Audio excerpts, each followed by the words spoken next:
Hello, my name is Dr. Ashish Velkar. I'm the Director of Teaching, Learning and Students at the School of Arts, Languages and Cultures. I'd like to welcome you all to the University of Manchester and to say how pleased I am that you've chosen to come to Manchester to do your postgraduate degree.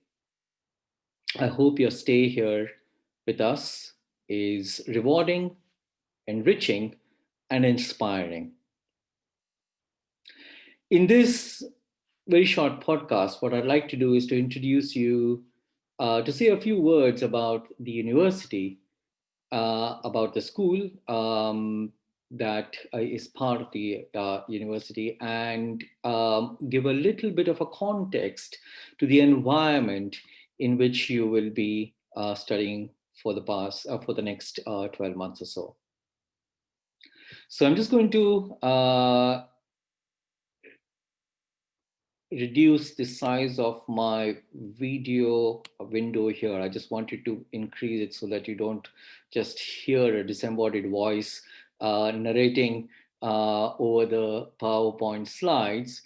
But so that the slides are visible to you, I'm just going to place my window over here and very quickly or briefly rather go through this presentation.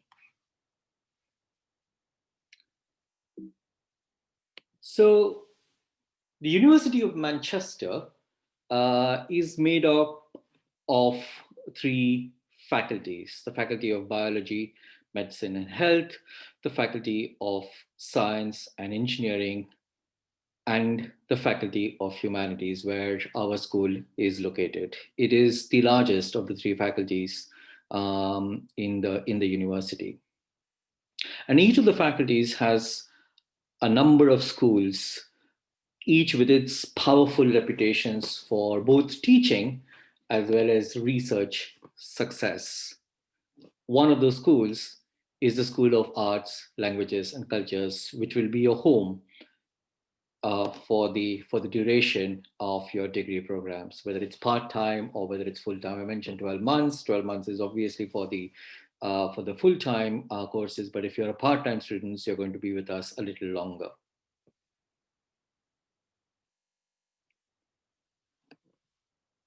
So the School of Arts, Languages and Cultures within the Faculty of Humanities is one of the four schools, as I mentioned.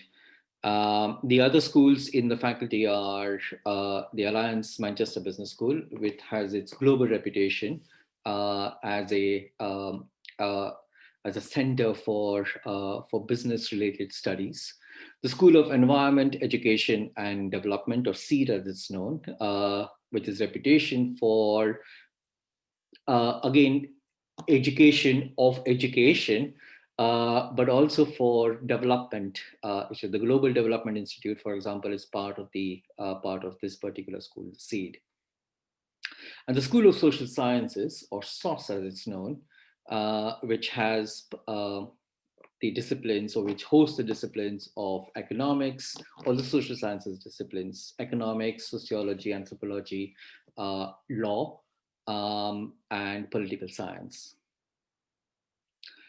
SALC, or as it's known, as we are known, the School of Arts, Languages and Cultures, has over 5,000 students, which is a very large school, in terms of size. I mean, SALC is the size of a faculty in most universities. In fact, given the size of students that we have, the activities that are hosted within the school, and the academic staff that we have teaching and conducting research and other academic activities, it can be said to be equivalent to a small university almost.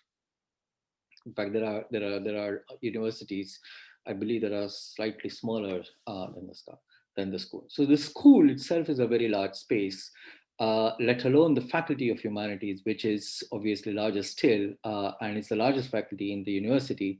But the university itself is a very large institution right at the heart of Manchester. Now, this may all seem very daunting, But it's important to put into context the environment, the institutional environment in which you will be spending your time in Manchester. I am a historian, so I cannot give up any opportunity to talk a little bit about history. And the history of the university is quite an interesting one. It is intimately connected with the history of the city, which really came into prominence during the Industrial Revolution, as I'm sure most of you are aware.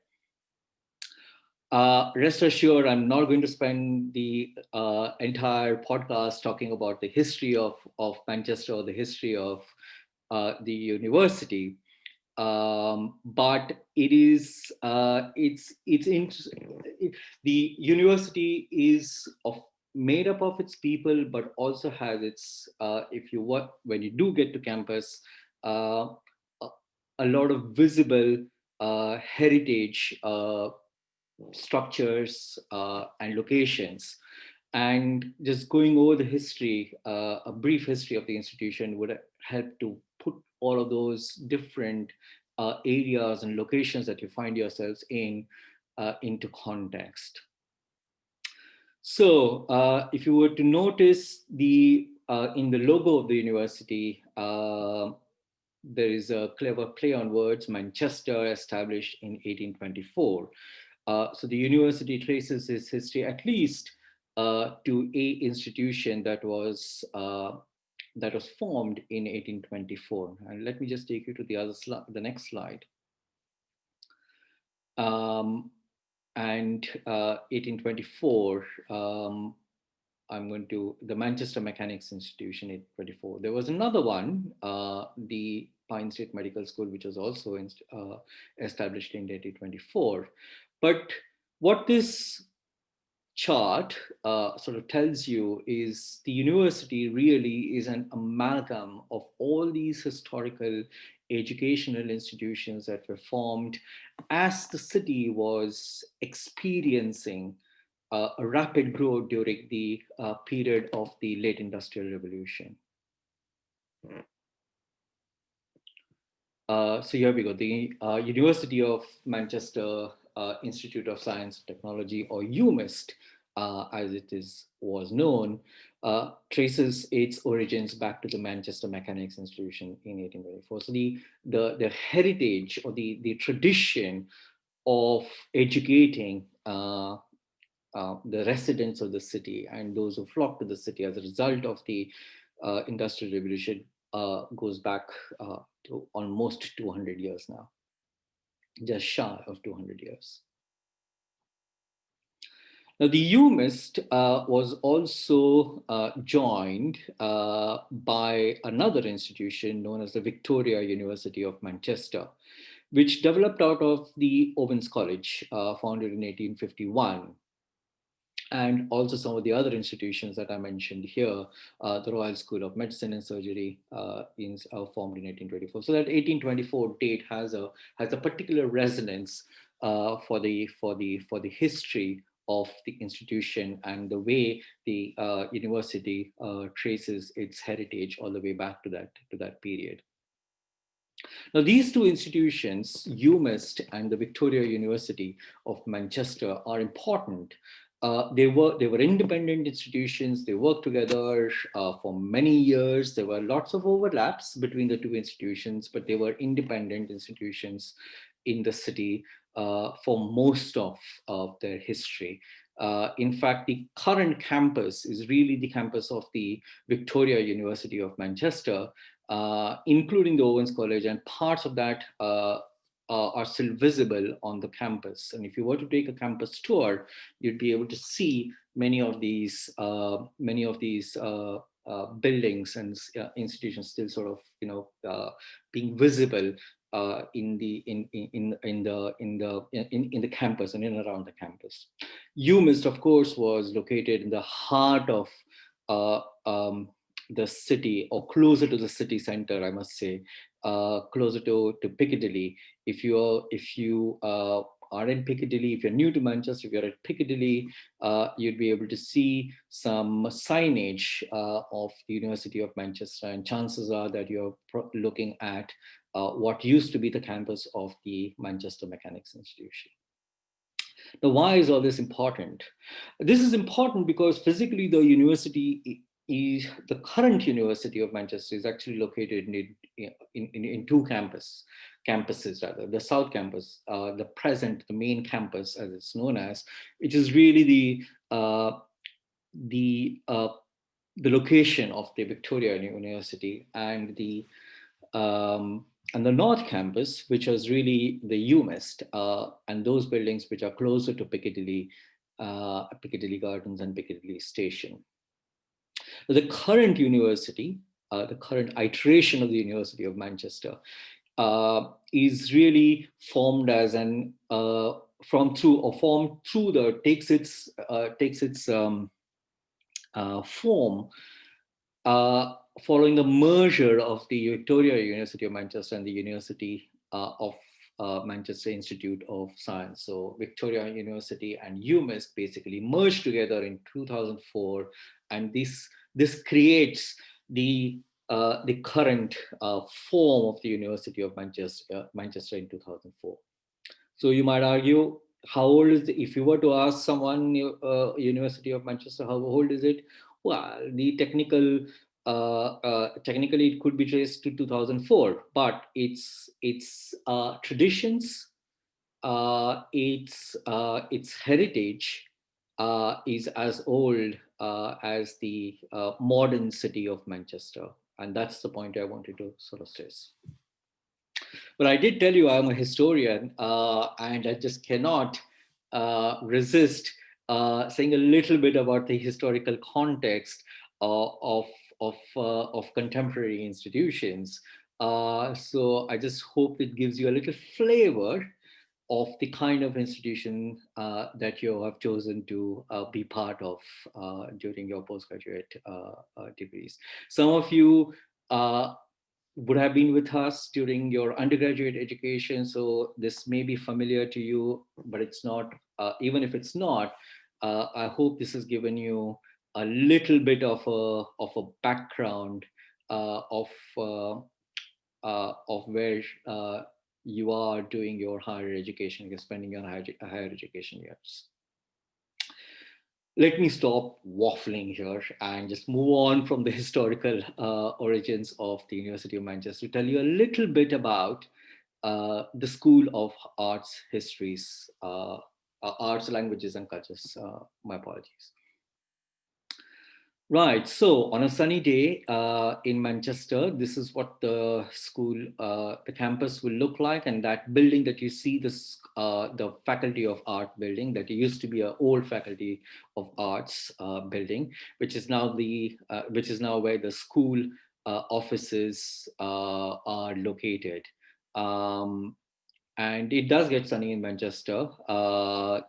And it's a wonderful campus to be on. If you're in Manchester, if you're yet to come to the campus, do please make it a point during the welcome week activities to just to wander around. If there are tours that are taking place, do join one of them. If you know, or the students who've been part of Manchester, ask them to take you around. It's a lovely campus to be on. It's part of the city. And as I mentioned here, on a sunny day, it's just quite a lovely place to be in. Anyway, so that's the School of Arts, Languages and Cultures. This is going to be your home during your postgraduate degrees. And it's one of the largest groupings of students, teachers, researchers in the arts and languages anywhere in the world, not just the UK, not just Europe, anywhere in the world. It's a very large institution and very reputed institution internationally. What that means for you is that the school and its activities provide an unparalleled opportunity for intellectual enrichment. I've been part of this institution for just about 10 years now. I did not do my undergraduate here. In fact, I did not do my undergraduate studies or my postgraduate qualifications in the UK, as you probably can make out from my accent. But I must say, since I've come here, even as an academic, post qualification, postdoctoral, I have found it a very enriching intellectual environment. And compared to some of the other places that I've been in, and I've been in a few institutions in my life. This is an opportunity, as I say, for you to make the most of your time here. And during the induction activities, you will get to hear about what all those opportunities could be. Not all of them, but at least the most of them. Um, for for intellectual development, as well as social development, as well as making some relationship that's going to stay with you even after you leave the university. One of the uh, one of the things I do want to highlight at this stage, talking about the intellectual enrichment, is the Center for Interdisciplinary Research in Arts and Languages. The school, and I'm say something about it very briefly late in a few moments. The school is made up of different disciplines and subject areas within the arts. But the center, what it does is that it actually tries to bring together all of those different disciplinary areas into one location to cross pollinate, to learn from each other, and to provide you with an intellectual environment which is broader than just your degree programs. There will be, I believe, a separate podcast uh, on the center on Sidral, as it's known, and you should look out for that. But I just wanted to flag this up as part of one of the opportunities for both social as well as intellectual. It's not just intellectual enrichment, but social interaction as well, and it's particularly important in this current environment that we find ourselves in. There is a danger that we can become isolated or disembodied. It would be wonderful to have this conversation on campus with all of you, and it's something that I really miss. But to make the most of this, uh, um, to make the best of the situation that we find for ourselves in, there are instances where events organized by Sitral, for example, would bring together people who otherwise might be just involved in their program level activities. So this is a bird's eye view of the campus. Um, I don't know if you can see my mouse here. In fact, let me see if I can actually use the pen. Uh, this is this is the building, the School of Arts, Languages and Cultures. And where we are located um, is basically, I mean, this school and some of these other buildings, the school which I'll come to in a moment, are home to about 450, almost 500, maybe a little more actually, students doing master's courses, various different master's courses, or different master's programs.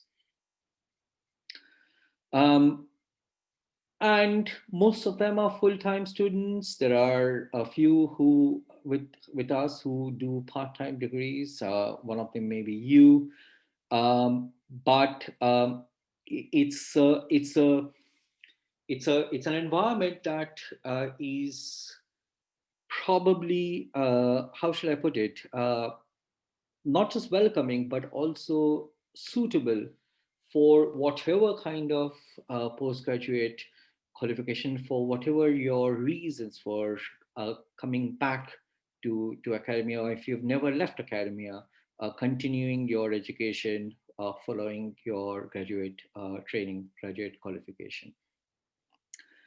Um, and that number probably is a little less. I think we do tend to have in the school generally students who are from UK, from Europe, not so much from other parts of the world. Although there are quite a few students now that we receive in the school who are increasingly from beyond Europe. And again, I hope the environment, it's a very inclusive environment. As a non-European myself, as a non-British person, I have felt it that this and the environment within the school uh, is fairly inclusive, uh, and and so although it is dominated by home students mainly in the school, if you're not a home student, you should not feel as if you are not part of the school. You're very much a part of this community, very much a part of the broader academic community within the school. And here we are, international students. As I mentioned, we do have many international students, and they've been increasing in numbers over the years. So probably we've been doing something right.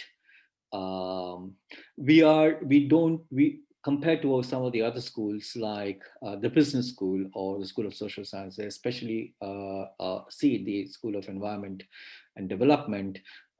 We do not have many international students, but we do have a sizable population as well. In addition to international and home students, or students who are sort of physically on campus on a, it seems strange to talk about on campus when some of the activities now are not going to be on campus. But we do have distance learning students who do not come on campus at all, or who do most of their degrees online. And there are very specific provisions for students on those distance learning programs. And over the years, we've been increasing uh, our offering in a way that will make it possible to have some sort of a blended learning. In fact, for reasons that you are all familiar with, we had to move many of our provisions online. But what that has done is given us an opportunity to accelerate our uh, our offering in a blended manner, some online, some on campus, some face to face, in a way that it was a direction that we were going in any case. It just made us accelerate that even faster this current situation. So distance learning has been very much part of our offering, and what that basically means is that we have a lot of experience of providing online education, and we have brought the best of those experiences in order to make blended learning a much more enriching experience than otherwise would have been if we did not have our distance learning programs.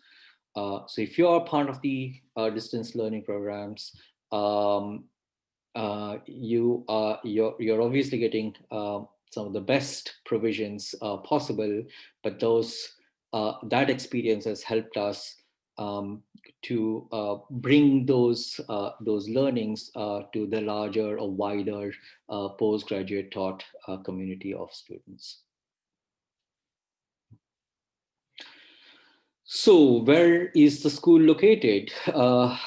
I see that this might seem like a silly question when I've just shown you the photographs of the Samuel Alexander building. That's what that building was called, that you just saw the photograph of. But that's not the only place where the school is located. The school is sort of spread across a few other locations on the campus as well. Now, most of you not all, but most of you would be in the Samuel Alexander building, building 67 on the university map. This was the picture that we saw with the students sitting out on the lawn outside, enjoying the sunshine, exchanging ideas, socializing, and doing things that young people do. So that's Samuel Alexander building. Next to it, that you can see here, this glass structure. In probably one of the previous photographs, you'd have seen a better picture of it. Is the Learning Commons, where many of the undergraduates hang out, or used to hang out at least. I think the occupancy is still, it's very well occupied on a normal day. When the campus is open to full capacity. Some of you, particularly those doing involved in the doing programs involving performing arts, music, drama, film, for example, may be based in the Martin Harris Center. These are purpose-built spaces that have facilities for composing music, if that's what you're here to do, or recording studios, which are also part of this building, and where many of the teaching happens as well. And I'll come to that in just a moment. But I just want to also flag out some of you, some degree programs and departments are based in Mansfield Cooper building, which is very close to the Samuel Alexander building. In fact, it's just this little thing that you see here is Mansfield Cooper building.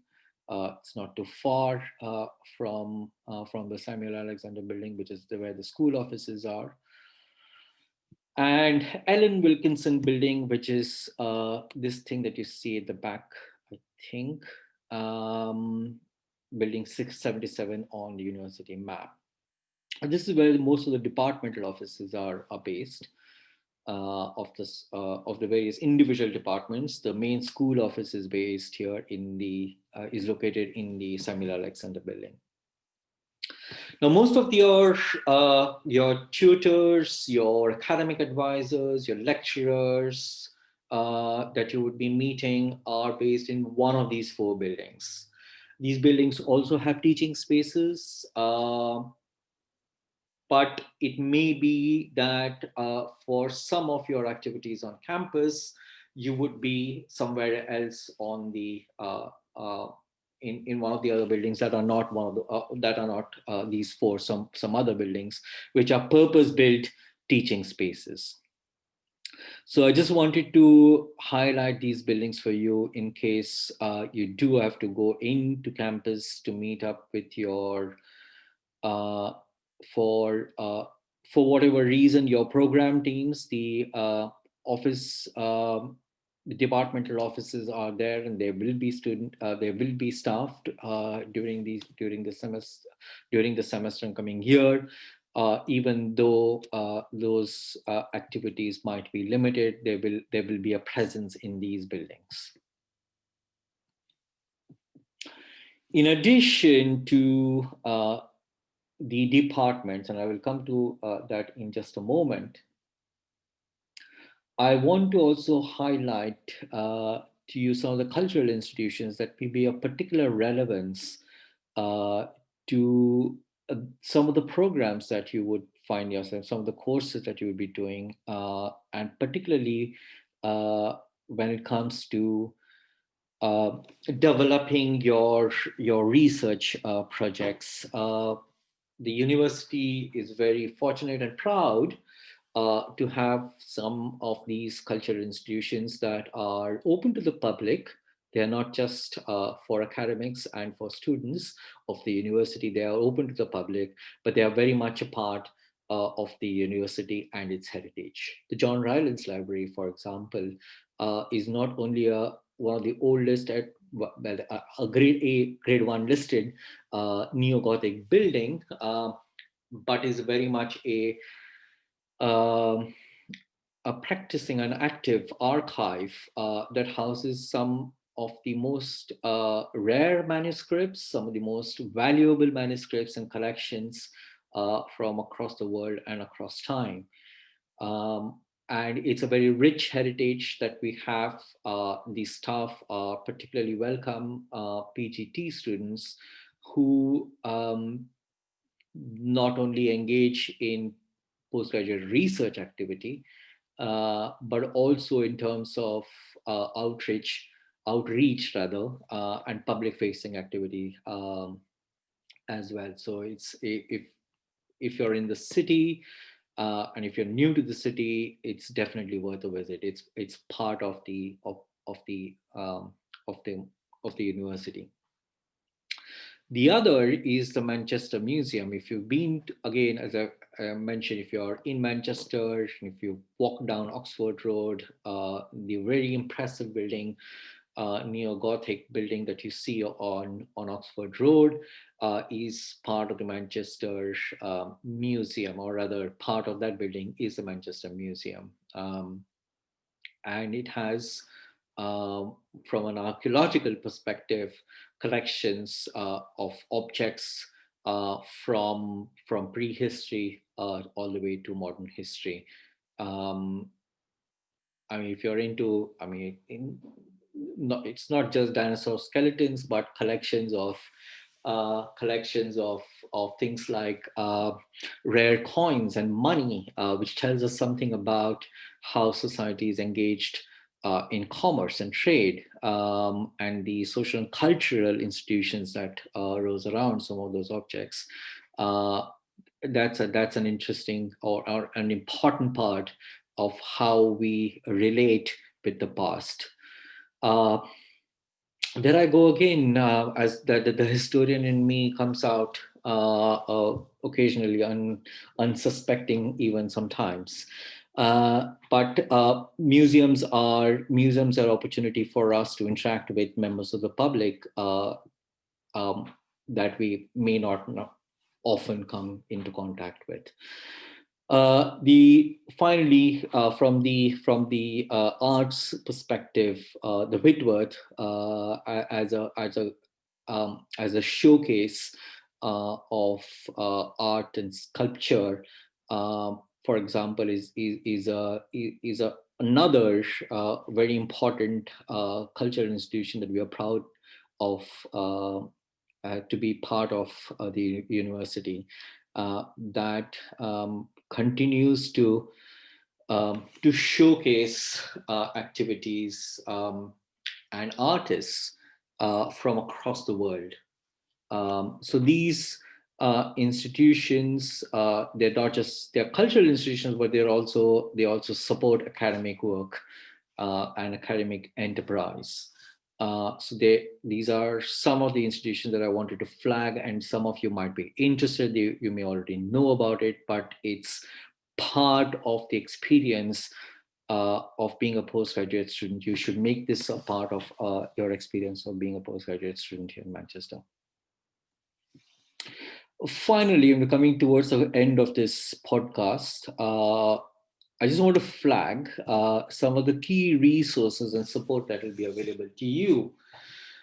Um, each of these resources and support will have their own short podcast, so do watch out for that.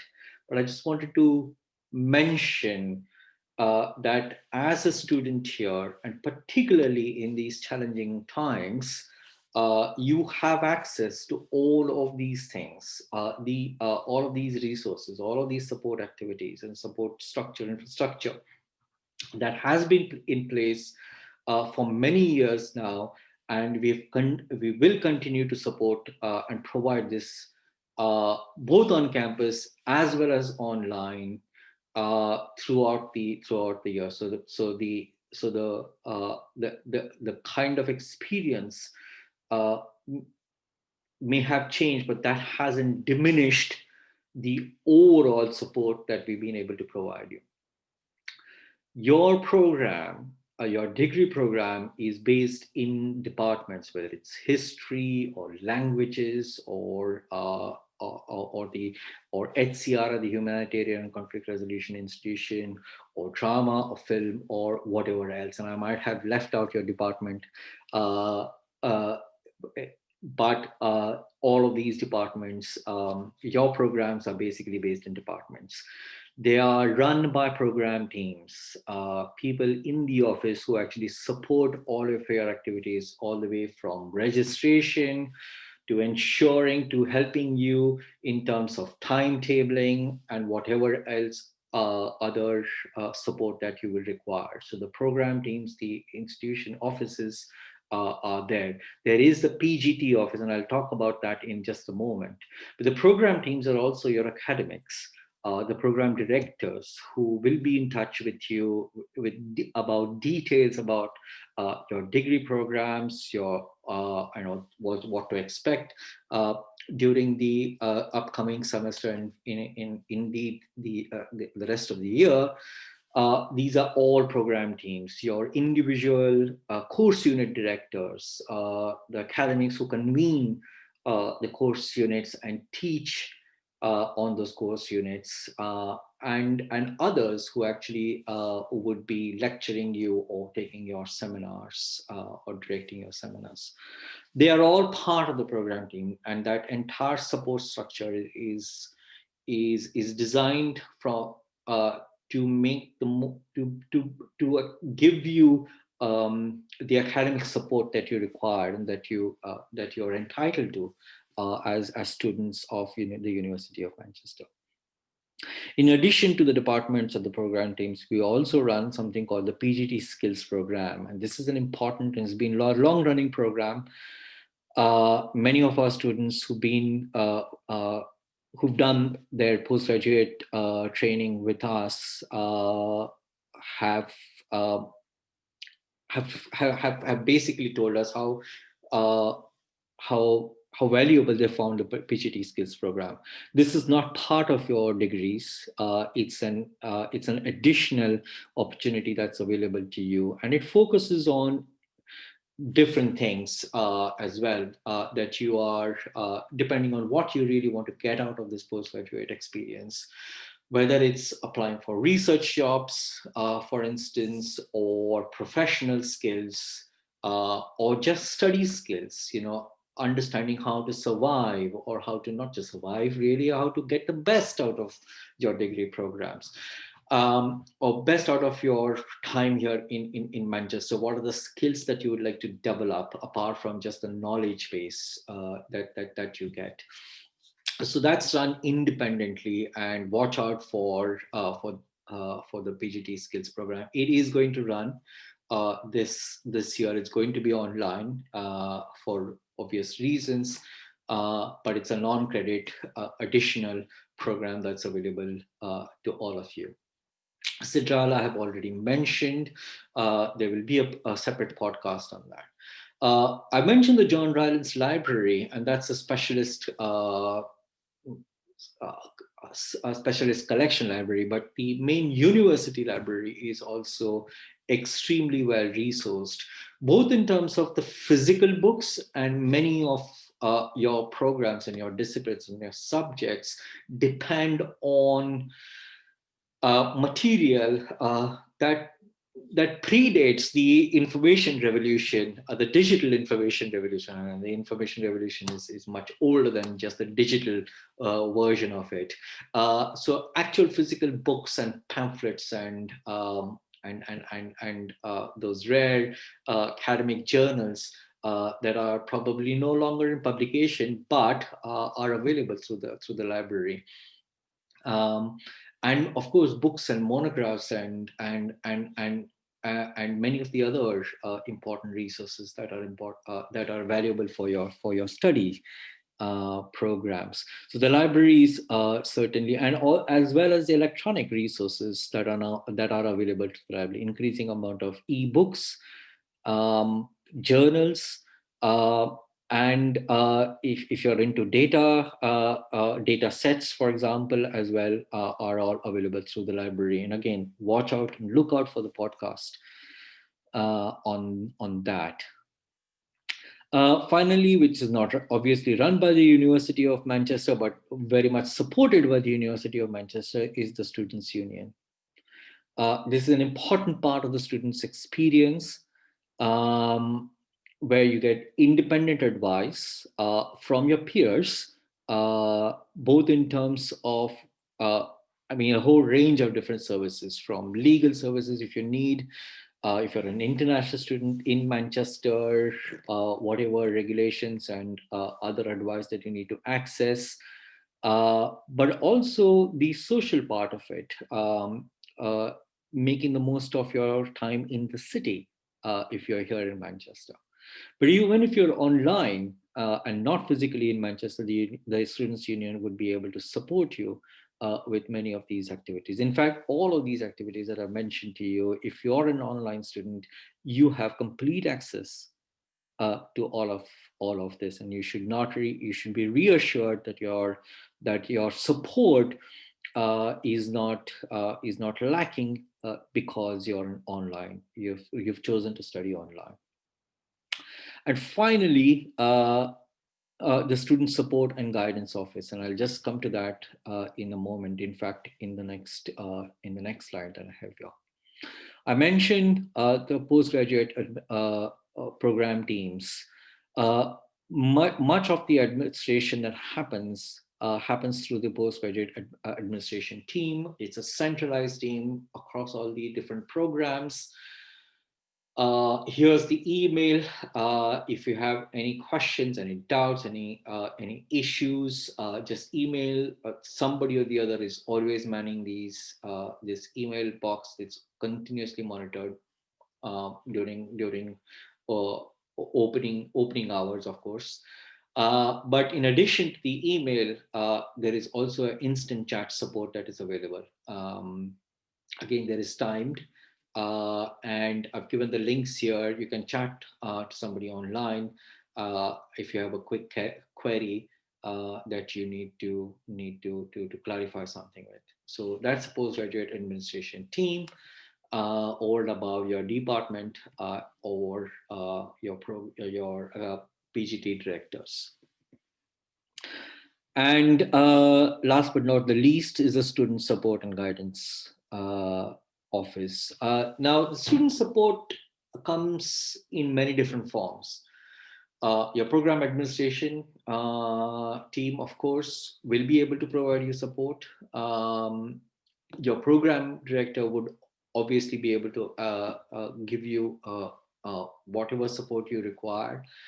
But also you will have an academic advisor, and you will have course leaders. You will have interactions with them. They all will be able to support you, both from an academic perspective, but also from that pastoral support that you require as students uh, uh, of Manchester. In addition to that, though, there is a dedicated student support and guidance team. This is the email address to get in touch with them. This for both if you're experiencing difficulty, uh, and that might be a minor difficulty to more serious level of issues, you can get in touch with the student support and guidance team. Um, I'd also like to say that it sometimes can be daunting reaching out to people, to strangers, um, if you're in difficulty. You might second guess and say, how would it be if I were to approach someone? Would it be seen as a sign of weakness? And my answer to that is, you must not hesitate. If you are in difficulty, let us know. We will be able to support you. If you don't ask, you don't get. This is one thing that I've learned, not just in my time at the university, but generally in life. People are there to support you. All you need to do is ask. It is not a sign of weakness. Um, and there is a lot of support infrastructure. In fact, there are different routes to getting support and getting guidance all you need to do is to ask someone. That person may not have the answers, but at least they will be able to direct you to those who may be able to support you. This is the school level support and guidance. There is a university level of support and guidance that will be covered in a separate program, separate podcast. Sorry. But I just wanted to mention it. If you need help, ask for help. So, as I said, there are many different routes to getting help and getting support. If for whatever reason you need support, it could be something really minor. Just ask us. Before I close, I just want to say once again, welcome to Manchester. Welcome to the School of Arts, Languages and Cultures. Very glad that you've chosen to be in Manchester or come to Manchester in some form, whether virtually if you're online or actually on campus, or in the city. Over the next few days throughout the welcome week activities, administrators and tutors will be sending out a number of emails. There will be some degree of information overload that will happen, but it's better to have more information than less information. That's the way I see it, at least. So please check your university email account regularly for updates and activities. They could be online activities, not necessarily on-campus activities. And that only leaves me to say, I hope you enjoy your time in Manchester. And when I say enjoy, not just in terms of having fun, which you must, you should, uh, but also enjoy the environment, soak in the uh, the conversation, the intellectual environment, but also uh, help sort of try and not try. I'm sure you will find the experience inspiring as well, and not just rewarding, but inspiring. That's what universities, part of the role of the university is to inspire people.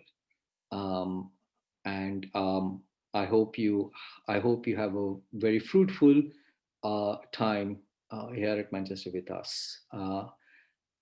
I hope to see many of you soon, either virtually or on campus at some stage.